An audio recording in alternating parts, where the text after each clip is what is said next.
ರಜನಿ ಪಲ್ಲವಿ ಕನ್ನಡ ವ್ಲಾಗ್ಸ್ಗೆ ನಿಮಗೆಲ್ಲರಿಗೂ ಕೂಡ ಸ್ವಾಗತ. Hi friends, we are going to Mangalore. ಮಲೆನಾಡಿನಿಂದ ಸಾಗುವಾಗ ಸಿಗುವ ದಾರಿನೇ ನೋಡಲಿಕ್ಕೆ ತುಂಬ ಖುಷಿ ಕೊಡುತ್ತೆ. ಸುತ್ತಮುತ್ತ ಎಲ್ಲ ಕಡೆ ಹಸಿರು ಹಸಿರು ಹಸಿರಿನಿಂದ ಕೂಡಿರುತ್ತೆ.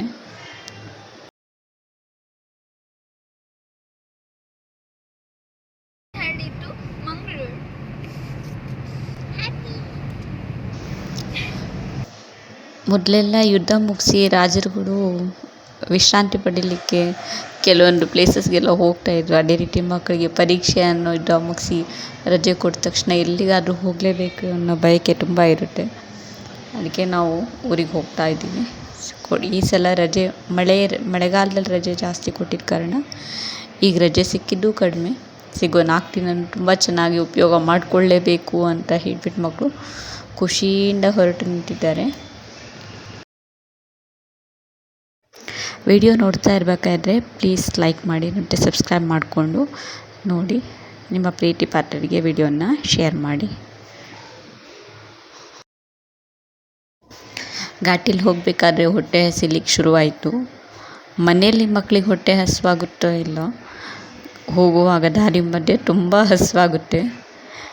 ಈ ಹಸಿವನ್ನು ನಿಗಿಸ್ಬೇಕು ಅಂತ ಹೇಳಿಬಿಟ್ಟು ನಾವು ಎಲ್ಲಿ ಹೋಗೋದು ಅನ್ಬೇಕಾದ್ರೆ ತಕ್ಷಣಕ್ಕೆ ನಮಗೆ ಕಾಣಿಸಿದೆ ಹೆಬ್ರಿಯ ಭಟ್ಟರ ಹೋಟೆಲ್.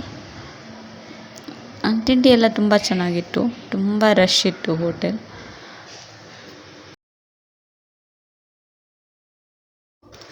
ಪ್ರಯಾಣಿಕರು ಜಾಸ್ತಿ ಇದ್ದ ಕಾರಣ ಹೋಟೆಲ್ ತುಂಬ ಭರ್ತಿಯಾಗಿತ್ತು ಅಂತ ಕಾಣಿಸುತ್ತೆ. ನಾವು ಹೋಗುವಾಗ ಶಾವಿಗೆ ಮತ್ತು ಇಡ್ಲಿ, ಕೊಟ್ಟೆ ಕಡುಬು ಏನಿದೆ ಎಲ್ಲವೂ ಖಾಲಿಯಾಗಿತ್ತು. ನಮಗೆ ಲಾಸ್ಟಿಗೆ ಉದ್ದಿನ ಬೋಂಡ ಮತ್ತು ಬನ್ಸ್, ಪೂರಿ, ಮಸಾಲೆ ದೋಸೆ ತಿಂದುಬಿಟ್ಟು ನಮ್ಮ ಪ್ರಯಾಣ ಮುಂದೆ ಸಾಗ್ತು. ದೋಸೆ ಚೆನ್ನಾಗೇ ಇತ್ತು, ತುಂಬ ಟೇಸ್ಟ್ ಚೆನ್ನಾಗಿದೆ. ತುಂಬ ರಶ್ ಇರೋ ಕಾರಣ ಸ್ವಲ್ಪ ಹೊತ್ತು ಕಾಯಬೇಕಾಯಿತು ಅಷ್ಟೇ. ತುಂಬ ಚೆನ್ನಾಗಿದೆ, ನೀವು ಒಂದು ಸಲ ಟ್ರೈ ಮಾಡಿ. ಆಗುಂಬೆ ದಾಟಿದ್ವಿ ಅಂದ ತಕ್ಷಣ ಮಳೆ ಸಿಗಲೇಬೇಕಲ್ವ. ಮಳೆ ನಮಗೆ ಸಿಕ್ತು. ಹೋಗೋ ದಾರಿ ಮಧ್ಯೆ ತುಂಬ ಮಳೆ ಸಿಕ್ತು. ಹೋಗುವಾಗ ಫ್ಲ್ಯಾಗ್ ಬಂತು ಅಂದ ತಕ್ಷಣ ಒಂದೇ ಮಂಗಳೂರು ಬಂತು ಇಲ್ಲ ಸಾಗರ ಬಂತು ಅಂಥೇಳಿ ಮಕ್ಕಳ ಲೆಕ್ಕ. ಇಲ್ಲಿ ಬ್ರಿಡ್ಜ್ ಕಾಮಗಾರಿ ನಡೀತಾ ಇರೋ ಕಾರಣ ಇಲ್ಲಿ ಹೋಗಬೇಕಾದ್ರೆ ತುಂಬ ಟ್ರಾಫಿಕ್ ಜಾಮ್ ಇತ್ತು. ಅಂತೂ ಇಂತೂ ಮನೆ ತಲುಪಿದ್ವಿ.